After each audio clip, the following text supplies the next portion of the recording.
from the vault, high atop the pastoral center of the Diocese of Camden, you're listening to Talking Catholic. Welcome, everybody, to Talking Catholic. Thanks so much for joining in. I'm Pete Sanchez, Mike Walsh. Mike, how's it going? It's going well. It's a nice day.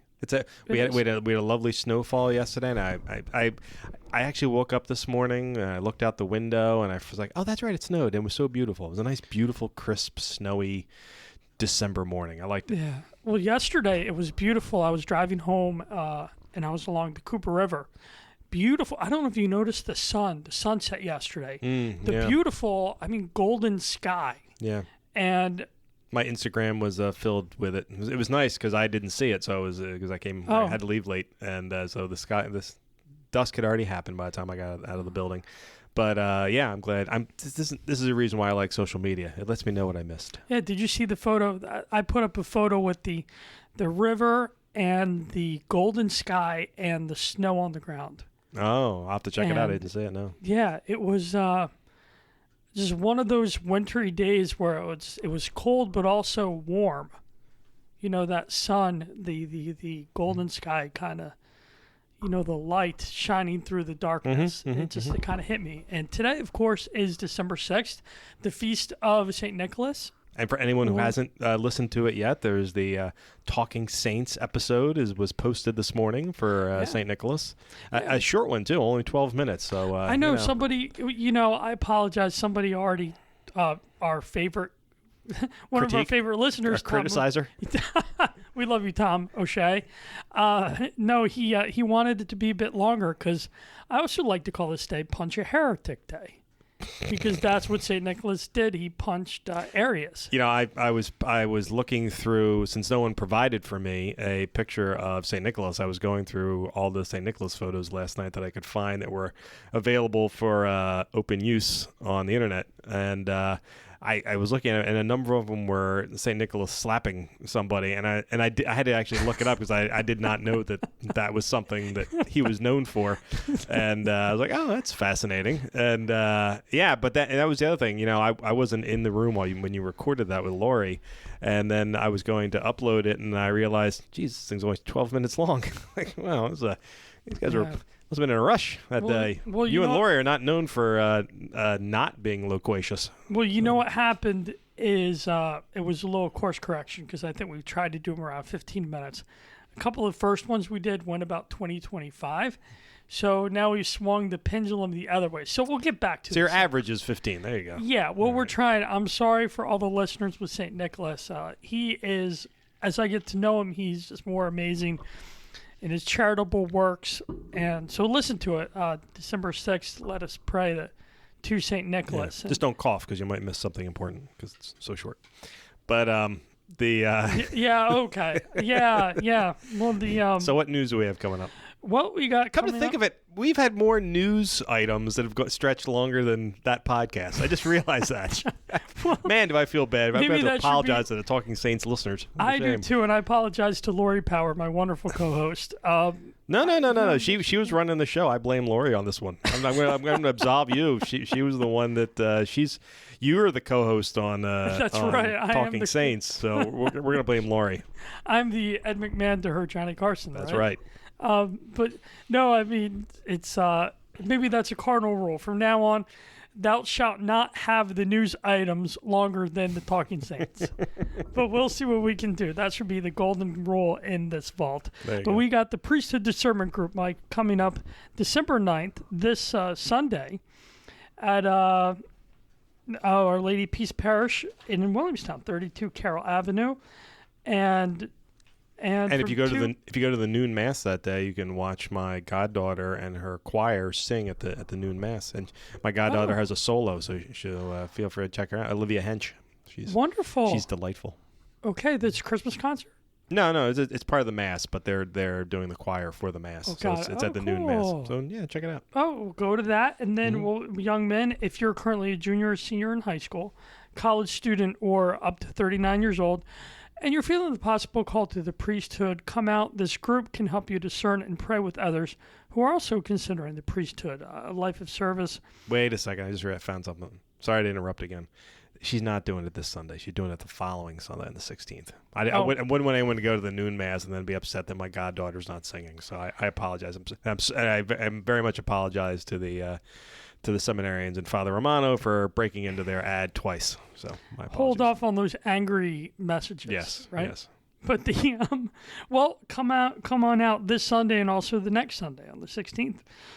To Our Lady of Peace Parish, 32 Carroll Avenue, Williamstown. And the discernment group, it happens every month. This one is December 9th from 2 to 3:30. And for more info, go to CamdenPriest.org. That's the Office of Vocations website. And Mike, speaking of Christmas now it's Advent, but we're getting ready for the season. December 21st, Friday, there will be Christmas caroling. For if you're in your late teens, 20s, and 30s, the Office of Youth and Young Adult Ministry will have an evening of Christmas caroling. We're going to share the joy of the season along Haddon Avenue in Collingswood.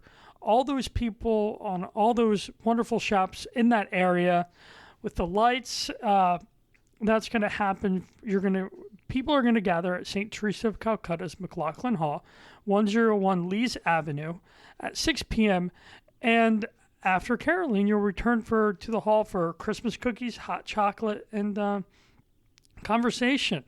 So that should be a good time. Mike, are you going to try to make that? I would love to make it. I like anything that involves caroling, cookies, and good times. So done and done. Yeah, it should be a wonderful night. So come on out. Call Greg Coogan at 856-583-2908 or email him at gregory.coogan@camdendiocese.org. Then, Mike, at Holy Eucharist Parish in Cherry Hill, we're already talking about stuff now. In 2019, we got the Discovering Christ is happening every Thursday evening from January 3rd to February 14th. From 6:45 to 9:15 p.m., there's going to be a 7-session series where there's going to be dinner, listen to a dynamic speaker, and explore answers to some of the most important questions about God and finding our ultimate purpose of life and discovering Christ and what he calls us to do. And this is going to be, again, at Holy Eucharist Parish, 344 Crescent Road in Cherry Hill. And dinner and the program is no cost. However, the seating is limited to the first 100 participants. And parents, if you have little children or child care will be provided for children ages 3 or older. So no reason not to come on out. Again, every Thursday evening from January 3rd to February 14th, 6:45 to 9:15 p.m., Holy Eucharist Parish in Cherry Hill. For more information, call Evelyn Catino at the parish office, 856-429-1330, or register online at christlife2019.eventbrite.com. And Mike, we got a great event. How could I fail to mention our Talking Catholic? I don't know. You failed to mention another news item we talked about before the podcast, but we'll get back to that one at the end. Well, no, Oh, are you saving that for the end? I am. I'm saving that for the end. I wanted to talk about Talking Catholic. Fibbing. Thanks for keeping me honest, though. No, he's fibbing. Come on. What's coming up next on the 14th? Well, the 14th is our 100th episode. Yeah, Very that's excited. Right. We were getting ready. We were at the Collegium Center for Faith and Culture yesterday, scoping the joint. It looks awesome. Already pre-decorated for Christmas. It looks gorgeous. Brenda Quinn does a great job there, and we're looking forward to hosting it. And it's gonna be a good time. Assuming we figure any of the logistical elements out that we have to do before in the next week, like who's bringing the food, who's bringing the drinks, how we setting everything up. I sent out another round of emailed invitations, and we've been posting updates of who our guests are going to be on social media, letting people know. So we did get 2 more additions to people signing up for the event today, which is nice. But so who have we announced so far?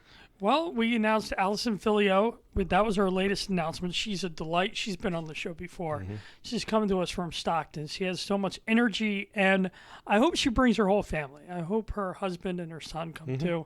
Just a beautiful family, beautiful witness to the faith. She's coming out. We have the CFR sisters, the Franciscan Sisters of the Renewal. Father Robert Sinatra, very excited. And just to be... it's going to be a great time. I'm very, very excited. Me too. And so you can register on, you can go to thecamdendiocese.org. This is, again, Friday, December 14th, the Collegium Center for Faith and Culture in Haddon Heights, New Jersey, 301 White Horse Pike. And it starts at 7 p.m. So come on and celebrate with us. It's going to be a party. Yeah. No cost to attend. Mm-hmm. So just a lot of fun. Yeah. So and also, Mike, we got the Panama in the capital. Panama being where World Youth Day is this year. The capital being, if you're not able to go to Panama, come on out to go to Washington, D.C. on January 26th. There's going to be live music, bilingual talks with bishops and national speakers, Panamanian music and culture, adoration and confession, and fellowship with thousands of college students and young adults. There will also be men's and women's religious communities present. It is $20 per person, and you can call Greg Coogan for more info. Again, this is January 26th. There'll be a bus leaving from the Diocese of Camden. Not sure where that's going to be just yet. It's a one-day Catholic festival for college students, young adults, celebrating World Youth Day. This is going to take place in Washington, D.C. I hope to be there. Yeah, that should be nice, because the only downside to the World Youth Day this year is usually it takes place in the summertime, but they've gone to the center of the earth on this one, just shy of the equator, and so they were able to do it in the winter. But for those of us in the northern hemisphere, that's a bit of a pain in the neck, since we're most of us are in school, or just at that time period going to be coming back to winter break will be ending, as opposed to when these things take place during the summertime and so many people can go to it. So since we know it's going to be difficult for a lot of people to make it to Panama this year, they did want to do something in the United States that would be akin to it. So who doesn't love going to DC in mid-January? I know it's one of my favorite. It really is, actually. I'm not saying that facetiously. It really is one of my favorite things. DC is beautiful in the winter, as opposed to the incredibly humid August. And I do think, speaking of D.C. in January, I do not know the date, but the March for Life is coming up around one of those days, too. Yeah. It's always at the end of January. Mm-hmm. Actually, I feel like it's the weekend. I feel like it's right around that time period, actually. Yeah. I wouldn't be surprised if they were coexisting for that. So maybe it could be, maybe it'd be a possibility, too. It's January 18th is the March for Life in D.C. So yeah, January. Okay, the week later. So make it a long weekend. Go down for the March of Life on Friday, and then on the 21st. It's the 21st, right? Oh wait, the 28th. Okay, so it's a week later. I take it. No, back. the 26th. 26th. My bad. So come on out and call Greg Coogan 856-583-2908. In which case, go to DC twice in January. Yeah. In our area, there's no reason not to. It's a 2-hour drive. You can get the space ice cream, the frozen ice cream at the Smithsonian Air and Space Museum. That's right. That is what I go for. When I'm at the Air and Space Museum, I always make sure to go to that gift shop. I'm going to let you know a secret, though. What? It's also at the Franklin Institute in Philadelphia. Oh, so now it's local. You get yourself some freeze-dried ice cream. It's the best. Oh, man. Okay. Now I'm tempted to just take the Patco over. So there you go, just for the ice cream. Yeah. your $3 slab of Neapolitan ice cream. Yeah. That was the classic. I know, it really. Oh, Mike. So who do we got in the vault with us today? I'm just out of curiosity. Did you remember to do the last news item that you said you were going to do at the end? That was the last. I thought the last one was going to be the sisters. Yes. Oh, sisters, And if you're now listening to they this are not podcast right reading. now, you know No. that Pete Sanchez forgot all about you. I reminded him twice.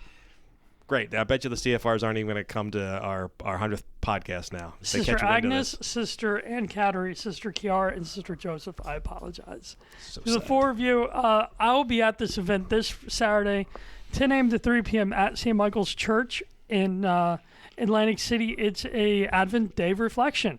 Come on out. It's from 10 a.m. to 3 p.m. There's going to be a speaker, a Franciscan Friar of the Renewal. There will be Mass, confession, adoration, lunch, and it's just going to be a nice time. 10 a.m. to 3 p.m. Just come down to beautiful Atlantic City. You and I were there last week, and we saw the CFRs. And And beautiful St. Michael's Church. Yeah, beautiful St. Michael's Church. I think it's 10 North Mississippi Avenue. And 10 a.m. to 3 p.m. Yeah, we've promoted it a lot. And just out of curiosity, Pete, now that we've finished with the news items, do you know how long the news items were this week? About 20 minutes? No. It was short. It was 15 minutes. Only 3 minutes longer than Talking Saints episode this week. Okay, well... I really wish I had Lori Power's cell phone number, because I would be texting her right now. But more importantly, for 15 minutes, our guest has been very patiently waiting. So, Pete, who's with us today? Well, we have Abby Walsh. She is Director of Music Ministry at St. Joachim Parish in Bellmawr. Welcome. Thank you. And if you've been to any of the many of the diocesan events, you will recognize her as the cantor often at our events, and one whom I've taken photographs of many times. I always make a point to take pictures of the cantors so I always feel you guys get short shrift when we do these mass events, and we take pictures of the bishop, maybe some of the readers. I'm like, no, cantors got to get their photograph taken as well. We appreciate it. Cantors matter. That's right. Cantors are people too. So thank you for being here today. Thank you for having me. No, this is a blast. So we wanted to talk to you about your ministry as a musician, but even more importantly, this is an episode taking place, the second week of December, and quite frankly, we want to have a conversation about Christmas music, and not necessarily pop Christmas music, though we can talk about that too, but Christmas music that I'm afraid that sometimes we kind of gloss over as we're sitting in Mass, and so focus on our spirituality that the music is sort of behind us, which I don't think is necessarily a bad thing. I think that is a good thing. It's the thing that surrounds you and sort of brings you up. A gentle reminder. Yes. Sometimes fully immersion. And sometimes, depending on the choir, not so gentle. Sometimes they are very in your face with the reminder. But no, it's good. There's no such thing as, there may not be the best music, but there's no such thing as bad music. As long as somebody's singing along, it's good. Although I find that I fall into a trap that maybe a lot of Catholics do, of being so enamored by who's singing that I do not sing along at Mass. And we're not doing our job. I know, and I feel terrible about that. It's not you, it's me. I feel terrible. I mean, but even though, you being, this being your ministry, do you like it when people sing along with you? Oh my goodness, that's the whole reason we do it. Really? Have you heard us? Because sometimes we're not so great. Okay, all right. So I will say too, I'm also a private voice teacher. So I am under the full believing if you can speak, you can sing. Oh, okay. So I think your singing is probably perfectly fine because you speak well. Oh, thank you so much. You're welcome. That's very kind. But truly, that's the whole part of our ministry, is to be encouraging our congregations to want to sing, to fully experience Mass in that respect. So if the church is not singing, then I'm not doing my job. I like that. That's a good answer. Thank you for that. You're welcome. I'm not entirely certain. Many of the churches I've been in, both Catholic and otherwise, the singers may not believe that. That in some cases they're like, no, we got this. You guys stay quiet for a little bit. How did you get on this path with the singing? Oh, goodness. So I actually went to college for vocal performance. I went to college thinking I'm going to be an opera singer, and that was my goal. And probably around the end of my junior year, I realized I had no desire to be an opera singer anymore. And so kind of really trying to figure out what God's calling was for me in my life, still wanting to do music, but not sure in what capacity that was going to be.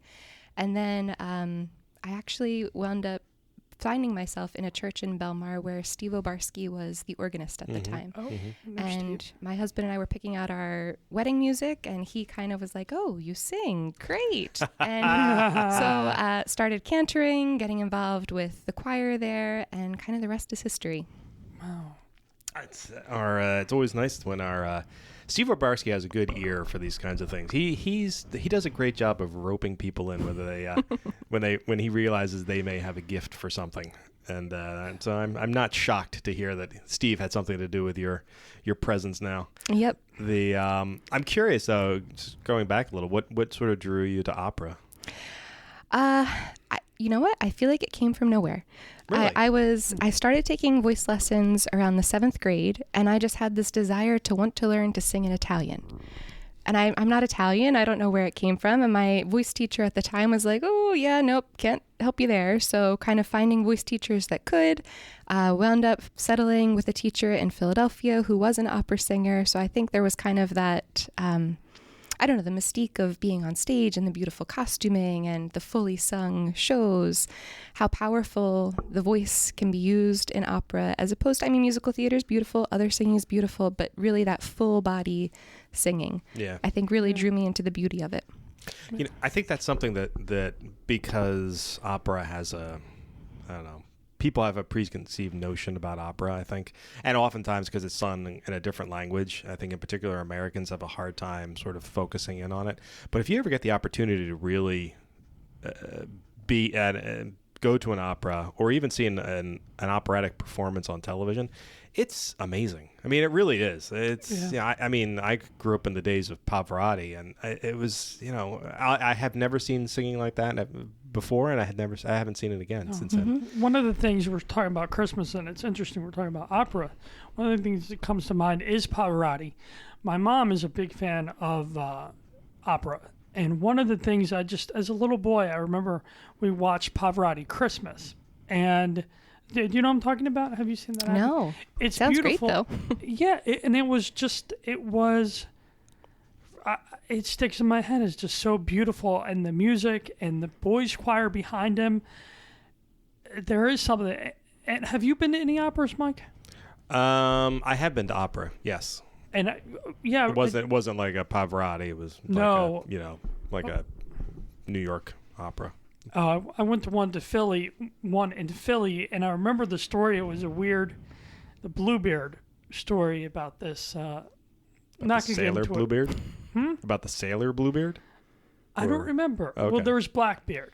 Right. Blackbeard, and then Bluebeard was this other, this woman came in, and one of his girlfriend or whatever, or his lover, and there were all these doors in his castle, and the whole play unfolded as she was trying to figure out what are behind these locked doors. Mm-hmm. So there was that suspense and that beauty. I saw it when I was in high school, I think I remember, and it just has never forgotten me. So what kind of? So Abby, what do you? But I feel like in some way we talk about what opera is. It's Is there a formal definition? I don't know off the top of my head, but I think truthfully, when we think of opera, it's something that there's no dialogue in it. It's all the dialogue is sung. So we have the arias, which are the big solo pieces, but then the recitatives or the parts in between that would normally be spoken in a play are all sung. So start to finish, all music, all singing the whole way through. Okay. I love it. Which is pretty cool. Mm-hmm. I do. And being in a different language, that adds in, a different layer, whereas you might not speak Italian or French or German, whatever the opera is. They have those subtitles, but I think if it's done well, the acting and the singing will kind of portray to you what you need to take out of the story. Mm-hmm. Not necessarily do you need to know what they're saying. Yeah, I agree completely. Actually, and it's good preparation for those of us who have to go to masses in other languages, because I was at a mass this weekend in Spanish, and the entire thing was in Spanish, and I loved it. I loved every second of it, even though I had no idea what was actually being said, and there were testimonials before mass started, but I could tell just by the reaction of the people in the pews and the energy of the person that was at the pulpit, just how powerful it was, and it still resonated even though I had no idea what they were talking about. So if you've ever been turned off of going to opera because you didn't think you'd understand the language, or you don't feel like you can't deal with people singing to you for 2 hours, I'm telling you, it's really wonderful. Give it a shot. Yeah, very much so. And Abby, do you think with your just talking about opera, do you see some of that in your? Is there a performance aspect to you singing on Sundays? Do you feel, or? I think that's kind of a tricky question, because I think there's the idea of you need to be equally as prepared for I don't want to call it a performance, but singing in Mass, you need to have known your music, really studied the scripture behind what you're singing, be practiced, be in good voice, warm up your voice that day, practice good vocal technique so that what you're doing is a beautiful representation. However, performance-wise, going back to what we had said earlier, I truly feel that anyone who's singing in church, our main job is to inspire others to sing with us. So you kind of have to take the me person out of it and really view yourself as being a minister and kind of allowing the Holy Spirit, allowing God to fill you and allow his words to speak his message through your mouth. Yeah. And I try and practice that with our choir all the time because there's a very fine line between being a performer and being a music minister. And it's kind of dancing that balance between being equally as prepared and presenting a beautiful musical rendition, but having that idea that you are really a minister of God in this. It's not a self-fulfilling type of position. Yeah. I feel it's funny. I've been a lector at parishes, and even in college I was an lector. And I'm not going to say with the parish, but it kind of bothers me. This is a quibble I have with, I love the church, but every time before Mass I say, hello, I'm, John Smith, yakety yak, or whatever, and I'll be your lector. And I'm always thinking to myself, no, you're not the lector. It's God. Like, he's working through you. And I just haven't had the courage to talk to the pastor. And, I mentioned that to one of the lectors, and I was like, it's not you, it's God. Like, is there something, I don't know how your church works. Is that something I'm Abigail Walsh or the lector, or you just sing and? Never. We just kind of, the lectors go up and the singers go up and. Hey, listen, she's been cantoring at repeated, oftentimes at bishops' masses, or some of the bishops' masses, and until you brought her onto the podcast, I had no idea what her name was. That's good. That is good. I think that is good.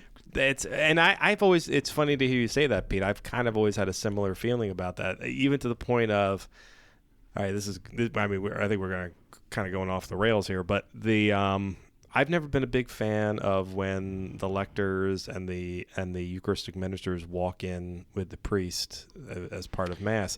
Yeah. I like it when it comes out of the community. I think there's a visual there that works a lot better than if we're particularly isolating people who are serving in the masses.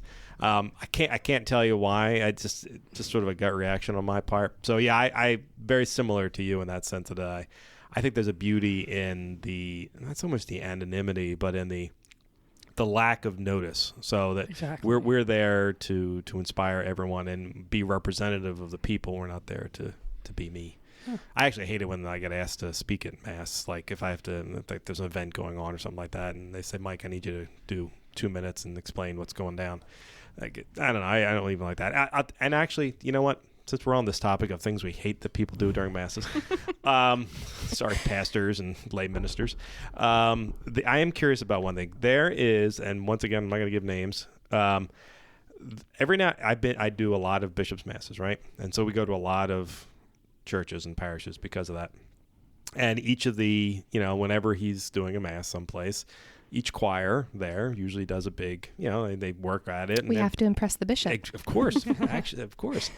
And there's one, and I won't even say the piece of music that they use, but there's one that repeatedly does a very poppy, almost concert after the liturgy of the Eucharist. So they'll do 1 or 2 songs.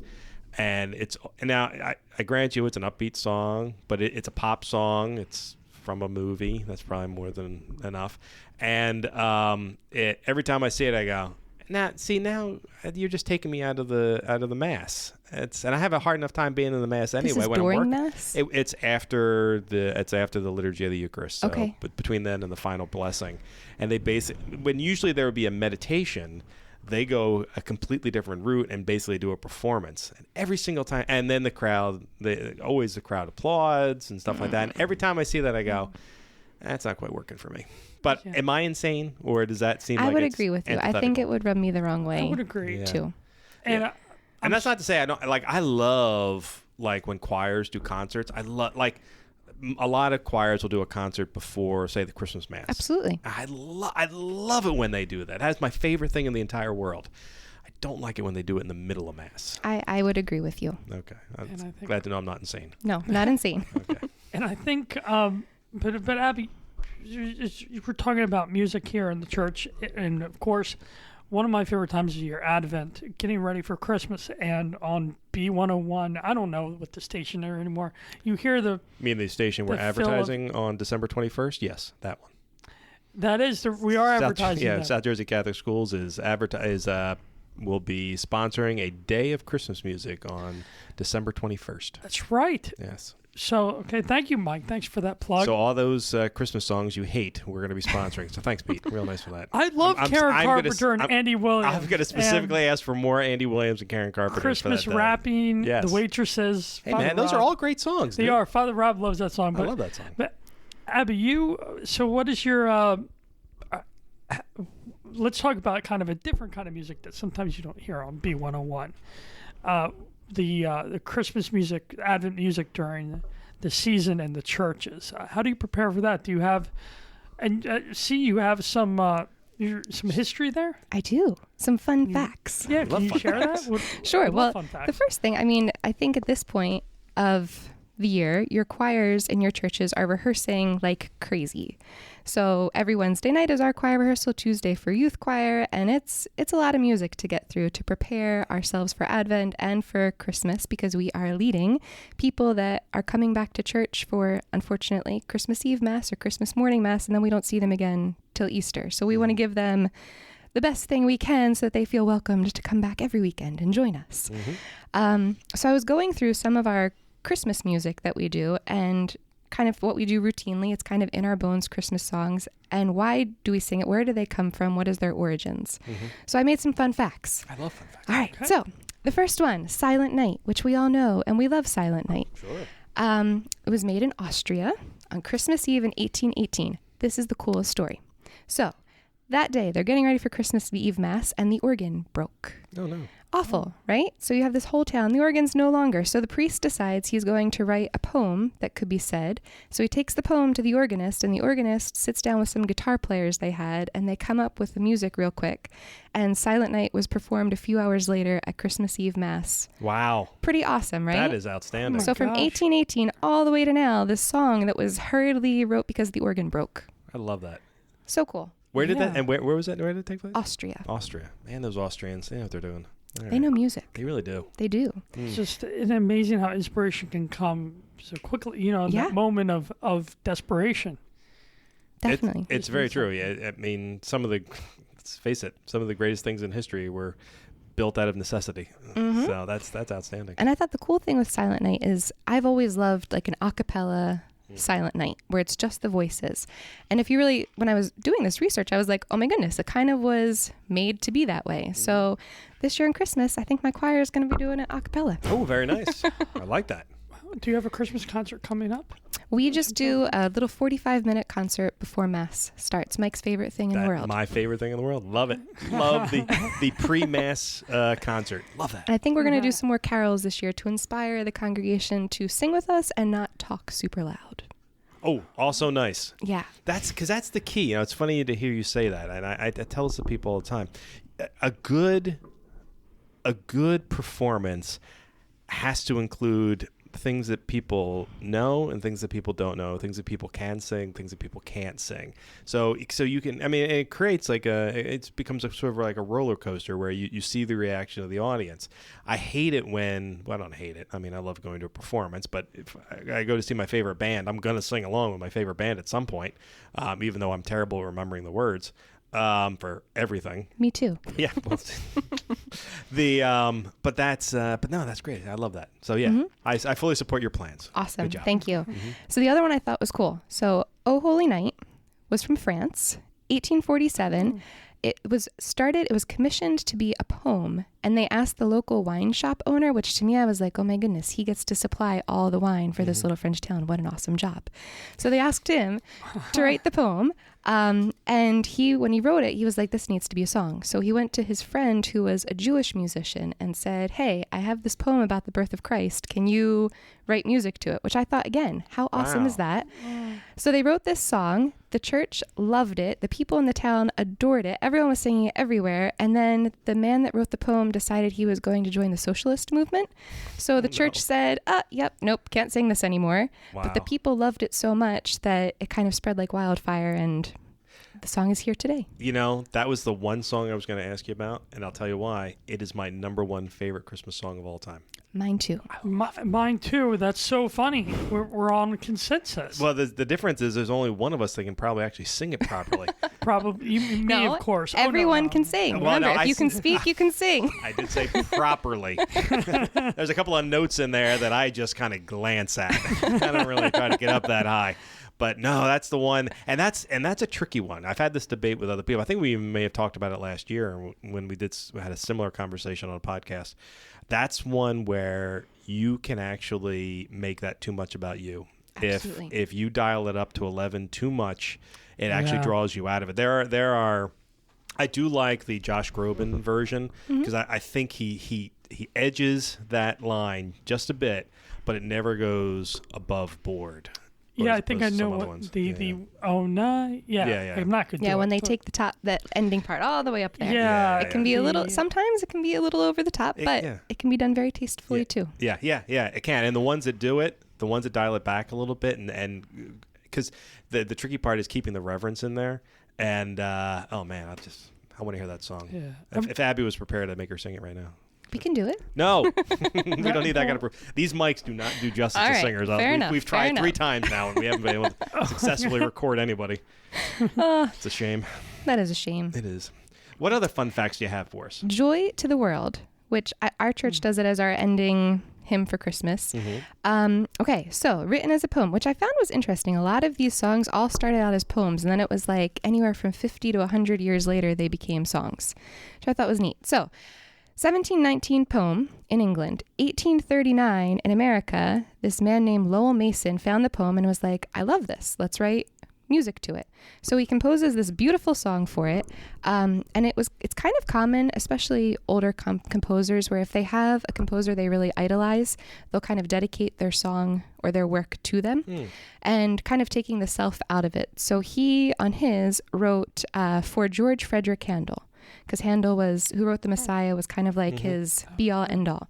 Well, he never signed it. So people mistakenly thought it was Handel's song. Oh. So for 100 years went by, people thought that Handel wrote Joy to the World. And it wasn't until some musicologists more recently were like, wait a second, this is not his style of writing. This has nothing to do with him. They unearthed who the actual composer was. Wow. Which I thought was pretty awesome. That is awesome. Talk about anonymity and being kind of taking oneself out of it. Wow. Look at that. How does one be a musicologist? That You go to sounds school so for neat. it. Yeah. Yeah, well, I did music theory and I took music history, but I'm not a musicologist. Well, it's kind of taking that one or a million steps further. Yeah. That's Like kind a of cool historian gig. of music. That's a cool gig. That is a cool gig. I want to do that. I'm just... I support you becoming a musicologist. Go for it. Any other fun? Oh, Yeah. Okay, so A Little Town of Bethlehem was actually composed in Philadelphia, Really? which I thought was an awesome That is tidbit, awesome. kind of close to home. And it started as a poem written by the pastor, and the organist, who was also a realtor, which I thought was kind of funny, wrote the music. And the pastor had been on a pilgrimage and to the birthplace of Christ, and he was just so moved, and he wanted a song for the children's Christmas pageant to reflect that. So A Little Town of Bethlehem, Philadelphia, 4 kiddos. Wow. Look at that. Wow. And there's Bethlehem, PA. I wonder if that had something to... Who knows? May? Or not at all. That could just be Yeah. happenstance. But yeah, that's Could. cool. Yeah. Well, that's the thing about Southeast Philly. You got Nazareth, you got Bethlehem, you got lots of Israeli town names in Southeast Philly, or Pennsylvania. I'm curious. Something that's sort of taking ourselves out of the Christmas season for a moment, as you're talking about these songs, it occurred to me, I've never understood how the musicians, how the cantor, how the ministers actually decide what song to sing at which masses. I don't even just mean Advent, Christmas. I mean throughout the year. Like, are there guidelines? So I know there's lots of different resources out there for this online. Through the National Pastoral Musicians Association has a website that has things that you can kind of pull from. We use a book called Today's Liturgy, and it goes through each Mass readings and gives you a slew full of suggestions that you could put at different places in the Mass. So I kind of go through that, pick what we know, add some new songs that the congregation needs to learn or would be fun to learn, and we plan it that way. Okay, I have two rebuttals to that. First of all, you are going to be my mom's favorite person we've ever had on the podcast, because much like myself, you use the word slew, and that is a 10-cent old-time word that I personally am happy to hear somebody else use, not just Joanne Walsh. And two, as you're putting these things together, do you find that sometimes you gravitate to favorites, or do you actively try to not go to that well too often? A little bit of both. Mm-hmm. Of course, we want to put in songs that the congregation knows and loves so that they want to sing. So each Mass, I try and put on one that's kind of like a favorite, that I know people are going to be happy to see us doing it, and they're going to feel inspired to sing. Lately, I've been trying to put in some more contemporary hymns to kind of excite the younger population of our congregation. And then we always try and put on one really like standard organ, traditional type of hymn. And then we'll pepper in some new songs here or there, do them for a few weeks. People feel comfortable with them. There's a science to it. I really do believe that. I'm curious, what would you classify as contemporary hymns? I'm going to draw a blank now. Like I always have the hymn and the word contemporary and the word hymn. I think it's more like contemporary music. Like if you were to turn on the Christian radio station, there's a lot of songs now that are on that station that are in our Breaking Bread hymnals. Oh, really? So it's starting to unearth them.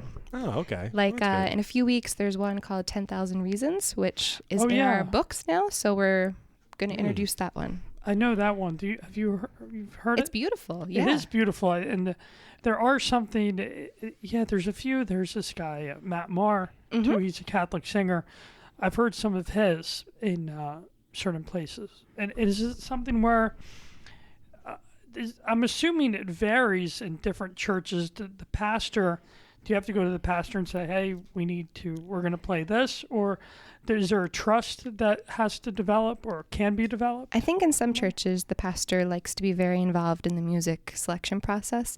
In our church, our pastor, we have this mutual trust going on where he'll make suggestions like, hey, Ab, I really like this song, and we'll figure out how we can work it in. But otherwise, he's very open to whatever we kind of come up with. That's a nice arrangement. It is. I like that. It is. It's good to. I'm actually reading a book right now about empowering Catholic laity, and one of the things that comes up in it is that you have people in your parishes who are experts in what they do. Let them be experts. Manage people like you would manage anybody, but give them the freedom to do a little bit more. They might have something that really inspires the parish at large by being able to do that. So I'm happy you're in a situation where that exists. We have a very healthy setup. That's very nice. That's very nice. So getting back to Christmas music, we were talking about hymns a little bit. We both truly appreciate O Holy Night, which, by the way, for years, I could never remember the name of that. So I would end up doing, I'd be sitting in my office, anywhere I was working, any of the previous jobs I had, and I'd go onto YouTube and I'd be like, I can't remember what the name of that song is, because it would be late November. I'm like, oh yeah, I love that song. What's the name of that song? What song do I like?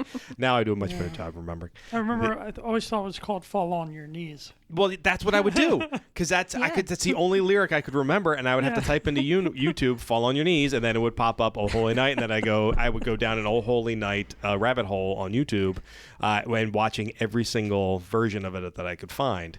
There's actually one that I really like by some dude, some Baptist preacher down in Tennessee does a really good one with his Baptist choir, and it sounds great. And I never remember who it is, but it always shows up in my YouTube rabbit hole. Like no matter how many times I go back, there he is. I got him. But I only see it like during December, and then it goes out my head. But YouTube's notorious for that. Yes, it's outstanding. So I'm curious, aside from Oh Holy Night, do you have some favorites? Well, Oh Holy Night, Silent Night for church music, and then non-church music, the Christmas song, the chestnuts roasting on the, I know we can't sing, nice. Chestnuts roasting on the open fire. That is like hands down my favorite. And I don't know what it is about it. I think a Bing Crosby version of it just warms my heart. Yeah, some of them. And well, that's the thing with it. Our brains and music, much like our brains and our sense of smell, your brains and your music, I mean, they're just, you'll hear a couple of bars of something and you're immediately transported back to whenever that song really touched you. I know, I completely understand what you're saying. And actually, that's one of my favorites too. And actually, for me, having grown up, like basically watching White Christmas on repeat in my household, it's a whole lot of White Christmas and all the songs that are associated with it. I really loved 50s and 60s musicals. It's beautiful. Up. Oh yeah, I love those. And I guess when the snow falls, you start singing "Snow" because I don't know about you, but that happens every time. Snow, snow. Those are the only words I'll sing to it. Don't come after singing. me. Yeah, thank you. No, I love that song. Yeah. Oh God, now you're making me want to go see the movie. I was actually last night. I was on Netflix and I was flipping around, going, "What am I like?" Putting together sort of a list in my head of all the movies I got to watch before Christmas Day. So I'm starting with Love Actually. Started that one last night, and then usually Christmas Day is when I watch White Christmas. Beautiful. We've watched it a few times already. Oh yeah. Speaking of Netflix, cool movie on there. I have a 1-year-old who loves anything with music, bright colors, cartoons. We've been stuck on Moana for the past year, so I'm happy to be breaking free. Not that Moana's not awesome, but there's a movie on Netflix right now called The Star, which it's a cartoon, and it's kind of like the nativity played out by the viewpoint of the animals. Oh, I think I heard about it. You know what? It is awesome. The music is great. I didn't know that was on Netflix. It's on Netflix. That came out last year. Pete and I were both invited to the premieres. Okay. But the premieres were all down in the South. Once again, Nashville, that area. So neither one of us could go. But I didn't know it made it to Netflix. It's on Netflix. I will have to check that out. Check it out. But it's good? It's really good. I will absolutely check that out. That's awesome. Because that's the other thing is, in addition to the music of the season and the movies of the season, there's also the television shows of the season and things like that. Like, I just give up watching, unless it's an Eagles game, I'm just not going to watch anything other than Christmas stuff for the next 30 As it should days. be. Yes, exactly. It's appropriate time to watch it. And there's so much content out there that you can actually, if you have a Netflix account, there's so much content. You're not beholden to whenever ABC or Freeform or whatever. Or you can just record them. That's what you do. We have I was going to say slew again. We have a slew of recorded. I have multiple Christmas shows on my DVR that have been recorded for at least 5 years. Awesome. That I never they are in the do not delete. As a matter of fact, if I ever get rid of that DVR, I'm going to get really annoyed. And I think it's kind of on its last leg, so I'm very worried that I'm going to lose my Christmas shows. Well, one of the things I a few years ago, I stumbled on speaking of old-time singers, I stumbled on a Christmas special with Bing Crosby and Frank Sinatra. And it was one of those casual ones where Bing Crosby's decorating the tree, and then the doorbell rings, and Frank comes in, and they both start singing. Yeah. Are you familiar with that? I know that one, and their eyes are like so blue in it. I don't know what they did color-wise. Yeah. It's, but I love like Have Yourself a Merry Little Christmas, the Frank Sinatra version. I grew up with the Bob Hope holiday specials, and I loved them. They were always like Christmas, New Year's at that time period, and I absolutely loved them. And they kind of fell out of favor over the last couple of years, but this year they actually made a new one. They did John Legend and Chrissy Teigen. I saw that. Yeah. And I wanted to make fun of it, and then I realized. This is exactly what we saw in the 50s, 60s, 70s, and 80s. I'm like, I am happy it's back. And plus John Legend's a great singer, and I can listen to him all day long. And Chrissy Teigen is funny, and I can listen to her make me laugh all day long. So I'm perfectly fine with that. So I was happy to see the variety hour, Christmas variety hour made a comeback. Definitely. Yeah, it was nice. You didn't grow up with that stuff other than running across things by accident, Pete? Well, growing up, I do remember Christmas movies. One of my first memories ever was this movie, The Santa Claus, with Dudley Moore I think John Lithgow, and it was, you remember that with Crazy sure. Toys? And I remember the reindeer in there because I had a little reindeer ornament from that. So there was that. And then I remember the Muppets Christmas special at Fozzie's grandmother's house. Anybody familiar? Okay, Fozzie Bear, they were celebrating Christmas at his grandmother's. And Jim Henson was in it at the very end, made a cameo. Oh, really? Cool. You know, not just the voice, but actual Jim Henson. And I don't know. My childhood was a lot of the Muppets. So Okay. Muppets and John Right. Denver too. That I still listen sure. to that. But those kind of Christmas specials, I definitely. First time ever, I watched The Year Without a Santa Claus. When? But last week? Yeah. You never saw The Year Without a Santa Claus? I know the Heat Miser. Heat Miser, Yeah, Coal Miser? they're the And best. I knew that music, but I didn't know the other songs. And so I watched. I've only caught it piecemeal, but I watched it from start to finish. Oh. I love the claymation ones. That's Oh, so yeah. cool. To think the time that went into create them. Yeah, no, Yeah. all of those. Oh shoot, what was it was a producing team that is very well known, and their name is escaping right now. But they did all the Christmas shows. So most of them were claymation. A couple of them were animated. Oh, and they were Rankin Bass? Rankin Bass. Thank you. Bass. Bass. Yeah, Yeah. they were. I loved the Rankin Basses. Although I think we've talked about this. I've decided that I can't go back and watch Rudolph anymore because Santa is not a nice guy. I had to bleep myself last year in how I referenced to Santa when I said I've cut him out, but all the other Rankin Basses are still That's in funny. there. Yeah. Rudolph is my dad's favorite. He has all the little figurines Yeah. Oh, it's from it. It's great, but they're growing so up, mean to him. They are. I was like, and So Santa mean. is such a less than charitable person, and I realized he's not in a good mood at the beginning of it. He got sick, and he's probably feeling his oats a little bit, but still. I think as an adult, when hurts. you look back on those movies, though, like my husband and I just watched Home Alone, and it's yeah. Christmas. It came up as the Christmas one, and to see how mean the family is to the little boy, like they're so mean. It was heartbreaking. As a little kid, I guess you don't pick up on that, but as an adult, whew. Yeah, that was rough. No, and that one had Holy Night. I think that was my first instances in that movie when he's in the church. They play with Old Man Marley. Yeah, because his granddaughter's in the choir, right?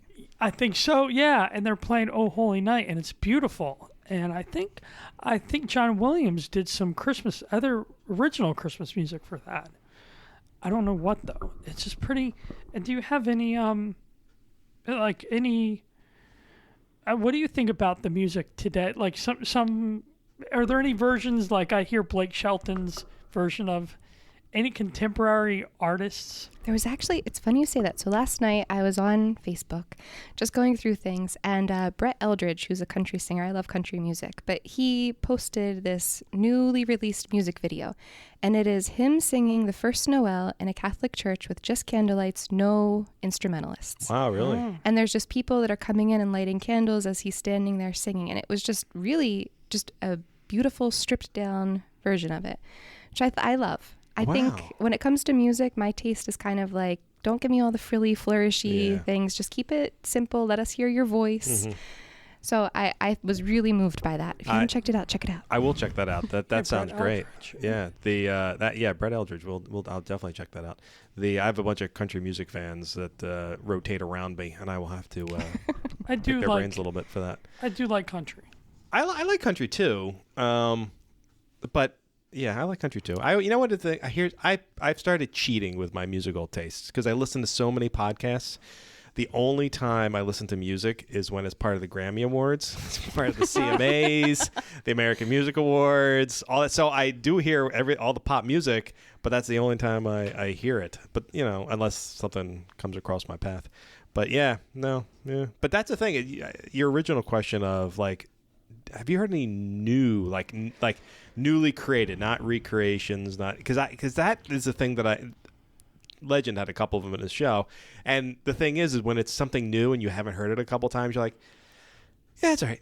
I think that's where I'm at with it. I'd rather go back to the old standard songs. Nothing has sparked my interest enough past that. I'm very curious to see what my son will listen to in his 40s. Yeah, that's a good point. Yeah, it's like, so what'll be the songs from his remembrance?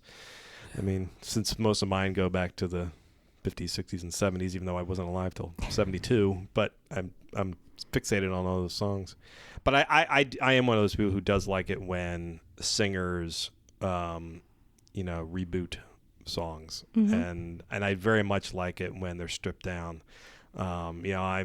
There's lots of people who complain about lots of modern singers, but the singers who really do have great pipes, say what you want about Lady Gaga, the woman could sing. Yeah. And I love it when it's just her. And I love it when it's not and not just her, but other artists, when they're not auto-tuned. Well, it proves to us that there's still talent. Yeah, exactly. And it's not just the theatrics. No, and even better is when people get their hands on original recordings, I forget what they're called, but studio sessions, and you actually hear, and you can just pull out the single vocals. Somebody did that with an Adele song, and I could not believe how great her voice sounded, stripped away of everything else. I was like, geez, she's literally God's gift to singing. There is some talent out there, for sure. It's amazing. I heard that with Whitney Houston on YouTube. Yeah. Stripped down her, and it's like, wow, so much talent. And then you hear other singers, they do that too, and it's like, seriously auto-tuned. Exactly. That's not naming names, but no, those are amazing. Abby, how I've heard about so many singers, pop singers, losing their voices, having vocal cord surgery. Their vocal cords, it's a muscle that they use. Yeah. How do you protect your voice? What steps do you take? All right. So I tell my students all the time, our vocal cords are actually the size of a dime. They're really small, and it's kind of the skin that's on the back of your hand. So if we think about it, they're very delicate in a sense. They're down here. So if you were to swallow and feel where your Adam's apple is, they're directly behind that. And we use them to breathe, we use them to speak, we use them to sing. So it's really taking care of your voice, if you're singing, using proper technique so that you're using kind of your whole body, not just those teeny tiny little muscles.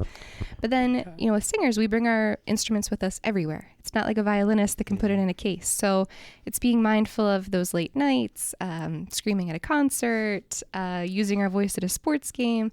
All of that puts wear and tear on it. So these singers that are on tour and they're singing back to back every single night, if their technique isn't totally there, just that complete repetition is going to put some wear and tear on their teeny tiny little vocal cords. And I've heard people drink some weird stuff too sometimes. Yeah, all singers, we all have our little tricks. So in college, my teacher swore by hot water with lemon and honey, and it was like the magic elixir. So that kind of stuck with me. There's people that do tea. There's people that, don't drink milk or dairy products. Every singer I have one student who swears by celery, that celery is like, she eats celery before she sings and the phlegm goes away. So I don't judge, whatever works for you. That is commitment right there. All right. Yep. So I think everyone has their own little thing. Do you have a ritual at all before you go on, before you perform? Well, my hot water with lemon and honey, I pray and pretty much just take myself out of it and try and not be super nervous. Yeah, it's funny. I was never a big prayer before doing something in public, but in the last couple of years, I have really started to say a little prayer before I go out there. And the prayer is rarely, hey, Mike, God, don't let me screw up. It's more of a, God, please work through me the way you need to work through me, and I'll do my best not to screw it up. Yeah. But I really do think there's a benefit to that, because I think it centers you a little Absolutely. bit. More than, in addition to hopefully getting God's grace brought to you, but I do think there's an almost meditative capacity to it that really helps you. Okay, you take a breath, you acknowledge where you are, and then you go forward with it, and you finish it up, and you hope for the best that you didn't screw up royally. Yes. But that's fine. But now, as someone who's done this, as your vocation and avocation, I'm curious. Have you learned? Like, everyone has a bad day. There's a day when I got to go out and speak, and I know I'm going to stutter, and then I end up stuttering. I'm sure singers have the same thing. There's some bad days. Have you found tricks to sort of, if you know it's going to be like, you're not at 100%, do you sort of dial it back? Do you find a way to hide behind like the music a little bit if you need to? All the above. Okay. So I sing a lot of funerals in our parish, and there's some days you wake up and there's a frog in your throat and you have to sing an Ave Maria in the Mass. So it's asking the organist to kind of like, can you drop it down a key or two? Just hoping and praying that everything goes smoothly. Or then on weekend masses, the congregation has, in our church, has what you're singing for the psalm and the verse of the psalm, the words. And so sometimes your eyes, as you're singing, jump down to the third verse or pick up part of the second verse, and it's this panic of, oh my gosh, the congregation knows I just royally messed that up. But I tell my cantors all the time, just keep going. Like, if you don't make the reaction that you did something wrong, people aren't going to assume that you did something wrong. Yeah. So they might talk to you afterwards, and people love to be like, oh, you really messed up on that line, but whatever. Okay. For the benefit of everyone in the world, I promise you, public, that we know we screwed up before you know we screwed up. You don't have to come tell us. We know. Yes. We're already embarrassed. And we are super embarrassed and red-faced about it. Yeah, it's like, don't feel the need to let... But I have more people, like, they know I'm the associate publisher of the newspaper. They know I write things. They see stuff. I mean, I'm much like you. I'm a content provider. I'm always putting stuff out there. I know that I've made a screw up. It's and if it's online, I'll go back and fix it. And if it's in print, I'll apologize for it. But we're good. You don't need to let me know. I'm fine. It keeps us humble, too. Well, it sure does. It sure does.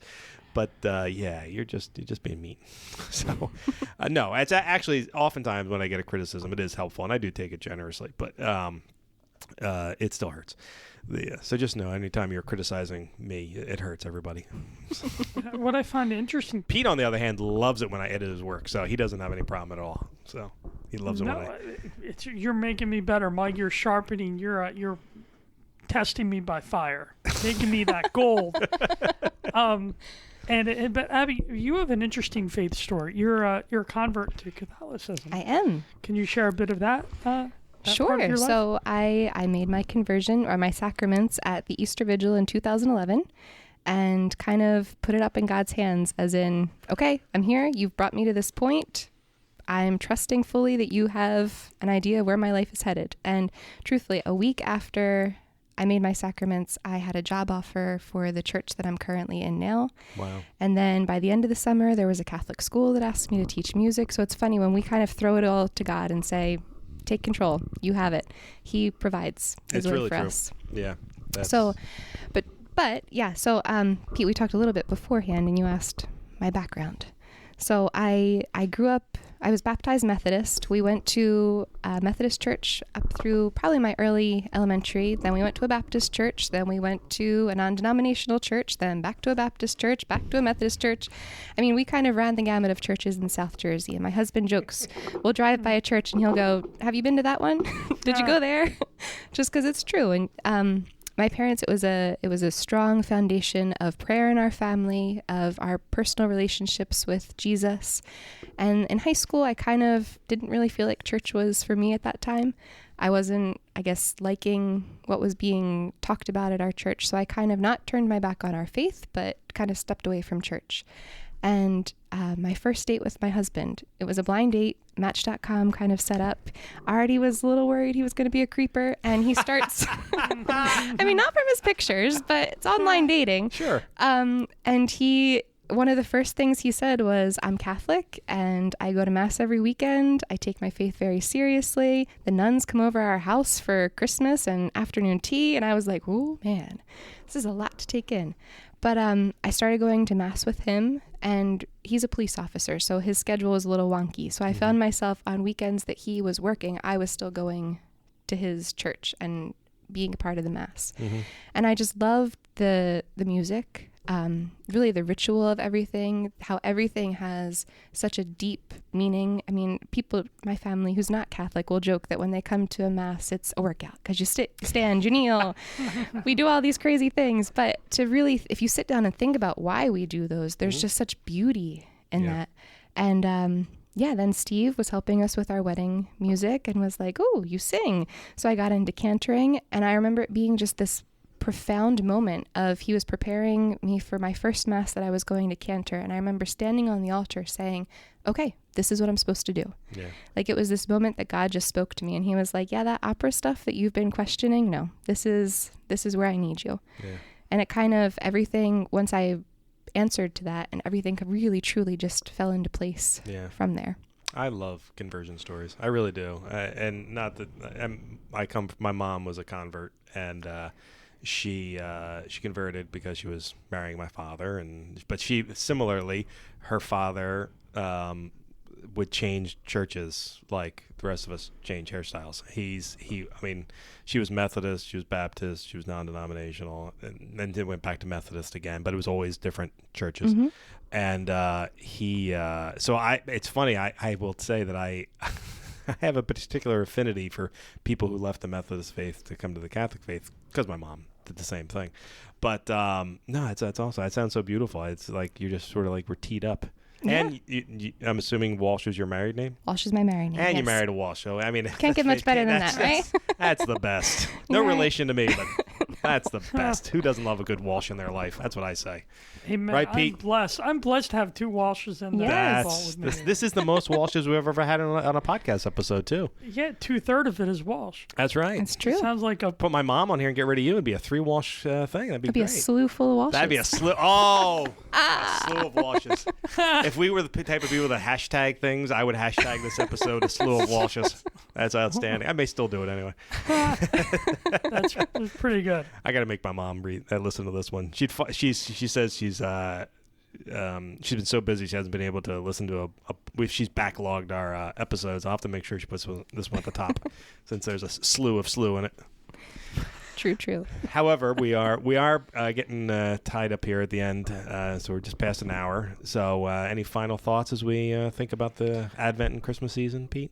Well, just Abby, do you know your Christmas schedule at St. Joachim yet? Yeah, so it's a little different this year. We have a 4:00 Mass, which we've kind of touted as the children's Mass, but both of our choirs will be at that Mass. And then there is a 5:00 Mass at our other site at Mary Mother of the Church in Bellmawr. There's a 6:00 Spanish liturgy at St. Joachim Parish, and then our midnight Mass is at 9:00. Okay. 9 p.m.? 9 p.m.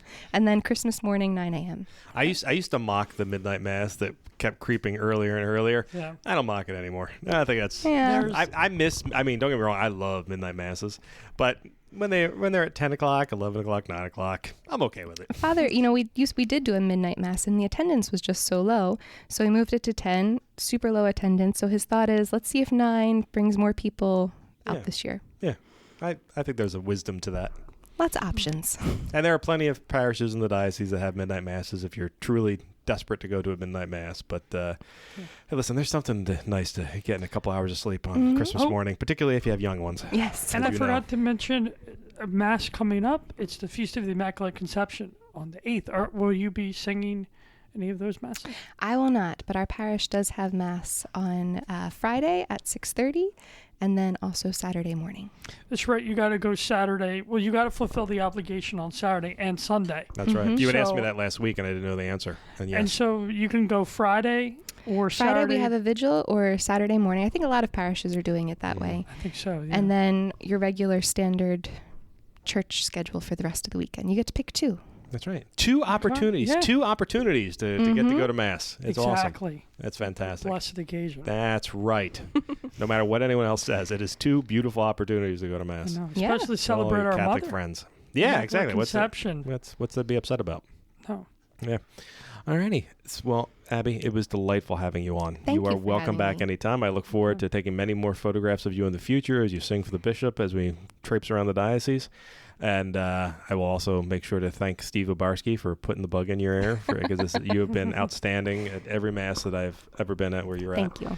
And Pete, nice job bringing forward another one of our great guests. Good job. It's a wonderful gift for the Catholic, talking Catholic community. Good job. Well, thank you both. Abby, all the best. Have a Merry Christmas. You both as well. Thank you. And Mike, take care. I'm looking forward to 100th episode next week. Yeah. And we still have to figure out one more episode recording before the end of the year. Yeah, I was in talks with somebody today about that. Trying to get that together. Sounds good. All right. So we're closing in on the end of 2018, and we got big plans for 2019. So yeah, throughout the old baby, put in the new baby, right? that Is that what they seems say? not. Or no, the old man. The old, not wrong. That no, old at man. no time. I thought we were gonna make it through the entire episode without you saying something ridiculous, and somehow. Hopefully, there's no baby throwing. No baby there's throw. no We don't baby throw. Well, the old man 2018. That's how the baby New Year has become an old man. Yes, again, right? That's what I was yes. That is something. What you said was not. I mean, it's throwing. Yeah, we're not gonna go down that. All right. Thanks everybody for listening. This has been another episode of Pete Sanchez Says Something Ridiculous at the very end of the podcast. All right, have a good weekend, everybody.